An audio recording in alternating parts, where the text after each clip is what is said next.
Yo, yo, yo, what's up, everybody? Smash Gang. Again, it's just me and Riley with a video for y'all right now. It's day 267 of quarantine. Is that right? I quit counting after like 200, but I swear it feels like I've been in my house for like a year now. Every day, it's just another day of waiting for the day to end and endless cycle of uncertainty. But, everything's opening back up now. So maybe Corona is, run its course. Hope so. All right, everybody. We got a video for y'all. We're going to look at the rookies that were drafted this year in the NFL rookie draft. And we're going to pick out one quarterback, one running back, and one wide receiver apiece that we think will have the biggest impact in 2020. So let's just go ahead and jump right into it. Riley, give me a quarterback that's going to lead the way for all the rookies in 2020. I think that there's one for sure answer, and that's Joe Burrow. Right with as like literally right before we recorded this, Andy Dalton signed with the Cowboys. He's not there. Joe Burrow's the guy. He's the face of the franchise the second they drafted him. If you're looking for a rookie that's going to help your fantasy team for sure in 2020, and if we're talking Dynasty, Joe Burrow is probably going to be a lock on your roster as long as you have him. So, yeah, for sure. I think that is, I'm hoping it's Tua as a Tua owner, but Joe Burrow's a guy, man. And I'm not going to lie to you, picking out this rookie quarterback who I think will have the biggest season. I just don't know any other logical pick other than the 101. So if you're looking for a quarterback rookie, you're not going to get him late, I don't think. I'm sure a lot of people are going to be biting the Burrow bandwagon. So he won't be on any of my redraft teams. Riley, I doubt he'll be on any of yours. Not unless, if he's on a redraft, maybe you get him as your quarterback 2 in a late round. But even then, in a redraft, somebody in your league is going to reach for him. I don't want to be the one to reach for the rookie quarterback. All right, so 2020 quarterback rookie to have, Joe Burrow. Lock it in. Write it out. Let's go ahead and go to a running back. I'm pretty sure me and Riley have 2 different running backs here just because the running back class this year was deep. There's a lot of, running backs that have a role for teams. I'm just going to go with my guy, the guy that's on my team. I took him 101 in the rookie draft. And that's Clyde Edwards-Helaire going to Kansas City. First running back taken of all of them. Taken by Andy Reid, probably one of the greatest offensive minds in the NFL. He's going to play with the Super Bowl MVP, NFL MVP a year ago, probably the best quarterback in the NFL. And Clyde at LSU, people talked about he was maybe a little undersized and that he profited from such a good offense. Joe Burrow just carrying the team. They didn't really, he wasn't like their guy that they went to every time, but he, flourished because of the offense he was in. So he's going to the best offense. Yeah. What's to say he's not going to do it in the NFL? Yeah, I'm totally with you. For the sake of kind of switching it up, if I had to pick a guy, I would probably pick Clyde too. But I'm going to throw another name out there, and I'm going to say Cam Akers. When you look at the Rams backfield, it ain't pretty. They've got Darrell Henderson, who has shown absolutely nothing.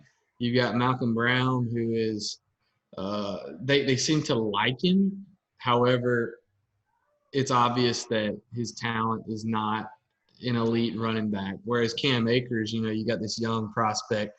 And the thing that I keep hearing people talk about with the Cam Akers pick is the Rams have so many holes. And in the draft, the first position they took, so in their mind, they're saying this is our most important hole. They went and took a running back. They went and took Cam Akers to be the guy. Now, whether he goes out, I don't know if he's going to be putting up 300 touches in his rookie year. But when you go look at all the other rookies, Clyde included, there's no guarantee that these guys are going to be in line for big touches. And I think when you look at any of them, when you look at JT, when you look at JK. When you go look at Keyshawn Vaughn or DeAndre Swift, there's no guarantee that these guys are going to put up big volume. And I think if you had to bank on one guy, whether he's an elite talent or not, having a chance to get elite volume, it's definitely going to be Cam Akers. Yeah, I like that Cam Akers pick. I think he's going to be, the the future at the running back position in the Rams running back room. Mm-hmm. Do you think that Sean McVay and maybe the Rams offense kind of takes like a learning hump from the Todd Gurley situation, feeding him the ball 2 years ago consistently, just absolutely running him out? Do you think they did the same thing with Akers? You think maybe they go more committee? I don't know. I think they're going to put a guy on the field that they think can make plays. And, like, when you kind of go back to when they started phasing Gurley out of that workhorse role, C.J. Anderson was, like, playing out of his mind. Yeah. During the Super Bowl run. So, like, I think they felt, like, super confident that they could take Todd off the field and put another guy on that was going to give them what they wanted, not only as a runner but also in the passing game. Whereas last year, I don't know if they were super sold on Gurley, but I think part of the reason why they phased Gurley out might have been the health, kind of why they went by the committee. But, I'm a coach myself. Like, I coach running backs for a high school team. Like, I want the dude on the field that's going to score, like, can take it to the house. And with Sean McVay, like, you can say what you want. Like, dude was in the Super Bowl 2 years ago. But if they go out and put up another stinker this year, there's a chance, like, him and the GM, like, their jobs are going to be on the line. So, for me, I think they're going to put the best dude on the field that gives them a chance to score. And if that's one guy toting it 20 to 25 times, I think they'd be cool with it. I think some people talk about they want running back by committee, but to me, that's just saying I don't have one guy that I'm totally sold on. Like, do you think, like, Patricia, his big thing is he wants a running back by committee with Carry-On and Swift? If he had Saquon Barkley or Ezekiel Elliott, do you think he'd be asking for a running back by committee? No, because if he had Zeke or Saquon, he would put him out there every single play. Because if he doesn't do something this year, exactly. See ya. Exactly. So that whole, I like a running back by committee. To me, that just says you don't have faith in this guy. Carry-On Johnson. Yeah, Carry-On Johnson. You don't have faith in whatever guy you have being that workhorse. So I think, if Akers goes in and shows he has that potential, like, I think McVay would be totally fine with it. And if, Akers, he's a talent. So if he goes in there, and it's not going to be surprising to me at all if he goes and, outshines Darrell Henderson, Malcolm Brown, and whatever else they find on the street to bring out there in training camp. They're about to go sign Freeman to a vet minimum, and he's going to, like, steal all of Akers' carries now. If Devonta Freeman went to the Rams, he'd probably be a Pro Bowler again. That's what would happen. Like, the year, like, we cut him, no one wants him. Go the Rams. He's gonna be just like C.J. Anderson. Yeah. All right. Let's pick out our wide receivers, rookie wide receivers for 2020. We think will have the biggest impact on their team. Why don't you go ahead and run through yours first? Yeah. So I had a couple of names. So I could have gone with Jalen Reagor. I could have gone with like a Denzel Mims, but I ended up going with Justin Jefferson. And I like that. I like that one. Yeah, because I think when you look at these rookies, I think when we doing our our rookie draft, we had Judy and Lamb kind of in a tier by themselves, and then there was a whole bunch of other guys just kind of like mixed together. And I think even when you compare like Judy and Lamb, I think Jefferson is in a position to get the most work in 2020. I think his versatility as a receiver, they can put him anywhere on the field. And, he's got a good quarterback. I mean, he's in a really good offense. They're going to be explosive. They're going to run the football. So they might not have as much, passing volume as somebody like the Cardinals, but I can see Justin Jefferson playing, 70 to 80% of his team snaps as a rookie. Yeah. And, probably getting somewhere close to like 80 to 90, maybe even 100 targets. And when you look at some of these other rookies, I don't know if you see that in year one. Yeah, and I agree with that because, the Vikings lose Treadwell, they lose Diggs. And that's, Treadwell wasn't getting a lot, but, Diggs was getting his targets. So what's to say Jefferson doesn't come in and just – soak those up, because they didn't really make any other splashes really on the offensive side of the ball in the offseason. They signed Tajay Sharp. Yeah, see, they didn't really make any moves. They didn't make any splash whatsoever. Tajay Sharp is like, he's a guy for the Titans that would score a touchdown like out of nowhere when you started like A.J. Brown on DraftKings, and you see this like tall, slender receiver go up and score, and it's Tajay Sharp, and you just get screwed. He just was there, and he scored because no one was covering him because they're like, oh, that guy. Yeah. He's not a threat whatsoever. Receiver that I think personally could have the biggest impact in 2020, I'm just going to go with Jerry Jeudy because, you know, Cortland's there and they have Noah Fant. They got some other options at running back, 3 options actually at running back. Judy's not going to have to come in. Judy's not going to. Royce Freeman does not count. Hey, he's still on the team. He counts. He was like, what, first or second round pick? He was drafted. Either way. I think that Jerry Jeudy, you know, he doesn't have to come into Denver and he doesn't have to be the guy. He can find his own role, run his crisp routes. I see him having a very comparable rookie season to Calvin Ridley. Not the touchdowns probably, but, you know, the utilization, snap percentage, just targets all around. I see Jeudy, you know, right along the same ways as Calvin rookie year, but definitely not the double-digit touchdowns. I wouldn't bet on the double-digit touchdowns. No, that's such a fluky thing. Like, when you put in stat projections, like, you give guys touchdowns, but, dude, you don't know how many touchdowns they're going to score. Right. We had Burrow, and I guess Tua would be a close runner-up, but it's up in the air on his starting for the year. Clyde with Kansas City, Cam Akers in L.A., and then Riley took Justin Jefferson, and I went with Jerry Jeudy. You looking for some rookies that might make an impact on your team? Maybe one of those guys. Don't reach for them too early in redraft leagues, though. Yeah. The only guy maybe, if Clyde's there, second. You taking Clyde in the second? I would feel very – like, if Clyde starts, like, creeping up into the first round, I don't think I would take him in a redraft. But if I'm sitting there, like, mid-second and Clyde's on the board, I would be more than happy to take him. Clyde or Joe Mixon? Joe Mixon. Clyde or Josh Jacobs? Josh Jacobs. Clyde or Miles Sanders? Clyde. There you go. I gave him 3 options. Those are 3 pretty good ones right off the top of my head. Yeah, those were good. Those are pretty good. Where would you take Joe Burrow in a redraft? Would you take Joe Burrow or Daniel Jones? Superflex league, or we just got one QB?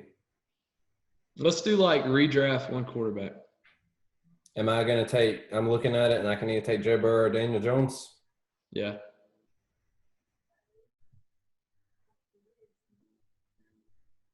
Like Daniel Jones, I think. I would go Daniel. It's right around that mark. Yeah, it's right around that mark. You know, like right fringe QB1. And the only reason I take Daniel Jones is he's seen it.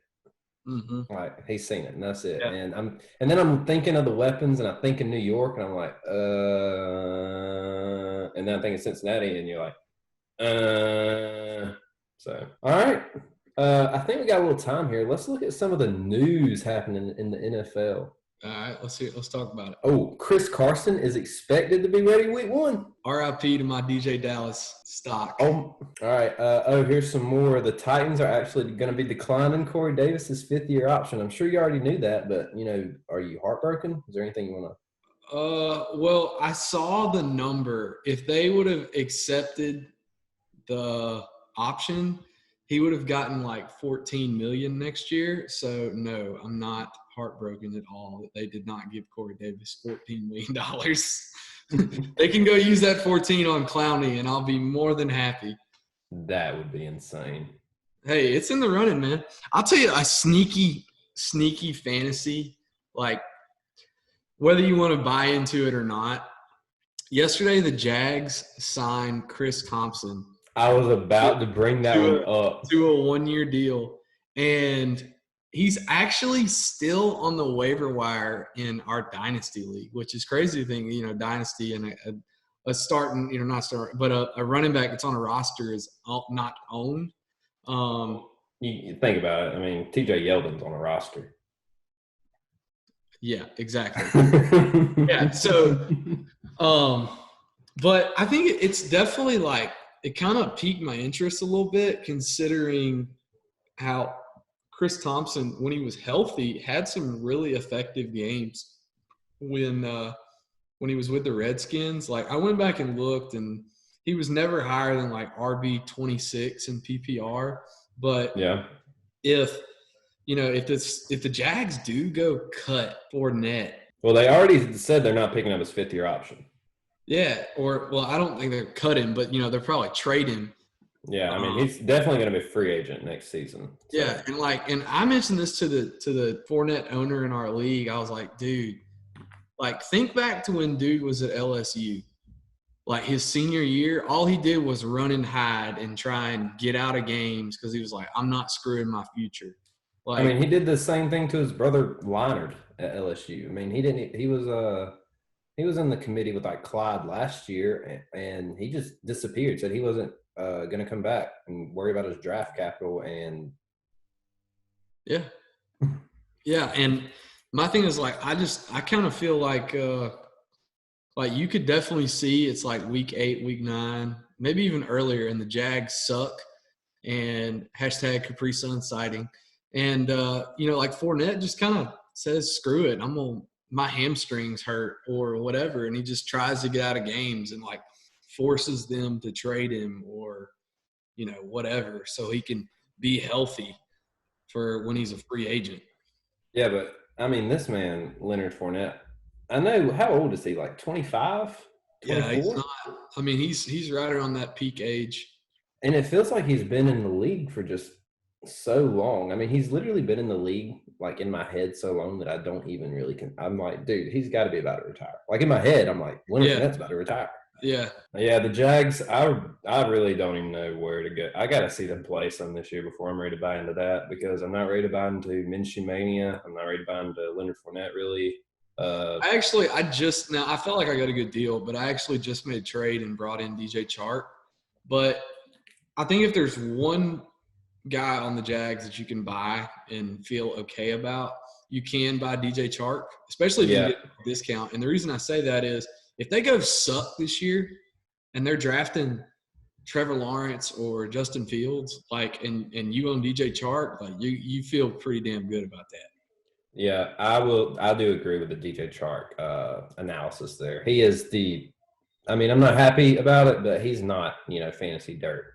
But I will say that one of my highly rated rookie wide receivers, Laviska Shenault in Jacksonville. I don't like him in Jacksonville. I don't like him being part of the Jags, but I don't think you like anybody being a part of the Jags. I really don't. I just hate their uniforms, their city, their temperature, their climate, their everything, their quarterback, their head coach. Dude, actually, I don't really hate Gardner Minshew. He's just not like, he's probably awesome dude to hang out with. Yeah. But as far as fantasy and quarterback and NFL, if you could drink a cold beer with anybody in the league except Baker Mayfield, who would you drink a cold beer with? I mean, Gardner Minshew, bro. Yeah, exactly. Gardner Minshew. Exactly. I want to hang out in his RV and go cross country and wear jorts and shave a handlebar. Yeah. Oh my, that'd be sick, man. Hello, Gardner Minshew here. After a long rookie year, I've decided to take a step back, recenter myself the only way I know how. Hopping in my brand new RV and touring this great country. That'd be sick. All right, let's get off the Jags because it's giving me a bad feeling in my stomach. Oh my gosh, the Bears declined 5th-year option on Mitchell Trubisky. Hey, you think he's ever been to Italy before? Oh yeah, because they're about to give him the boot. Nick Foles, impact 2020. I'm gonna give you another sleeper for 2020. I was doing some research the other day. And, I don't know the advanced analytics or whatever. Sleeper fantasy running back 2020, Tariq Cohen. If you go look, when Nick Foles has been the starting quarterback over the past couple of years, his running backs get absolute crazy targets out of the backfield. You don't think that David Montgomery will profit from that?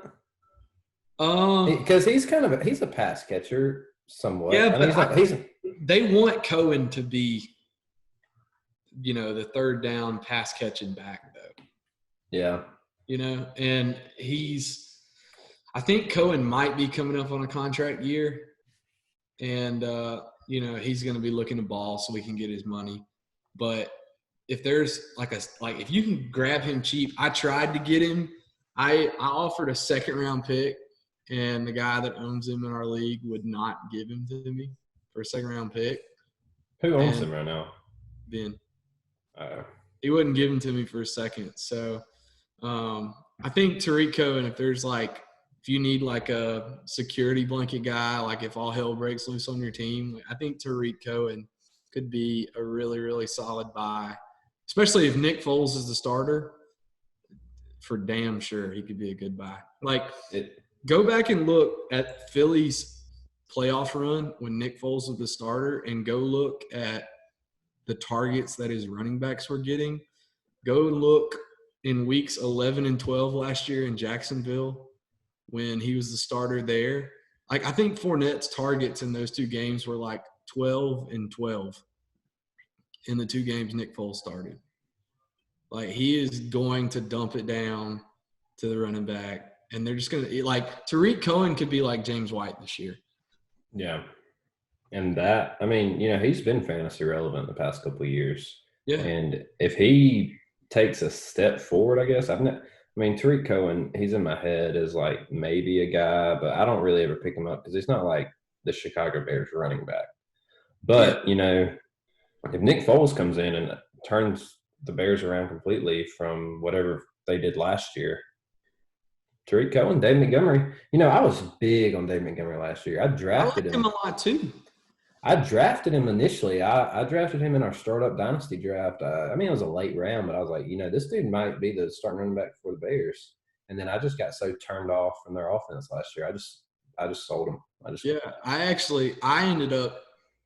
I got him from you in a 3-team deal we did, and I had him all through the season, and it was always he was getting the volume, just never any – he had one or two breakout games. But I got an offer. I pulled in Jared Goff and a second-round pick for David Montgomery, which is absolute stealing in a Super Bowl. So I had to take it, but I'm with you. I don't really know what to think of Montgomery. I love the talent, but he's just in such a terrible offense. I love how he breaks tackles. He never goes down with the first guy. Yeah. But don't worry, because the Bears – on that team, there's second, third, fourth, fifth, all the way to 11th guy right behind him. All right. That's pretty much all the news for tonight. I thought we did a pretty good video today. Yeah, I thought it was good, man. All right, Smash Gang. We'll holler at y'all. Hey, drop some comments. Y'all better tell Will to get back on here. Hashtag free Will.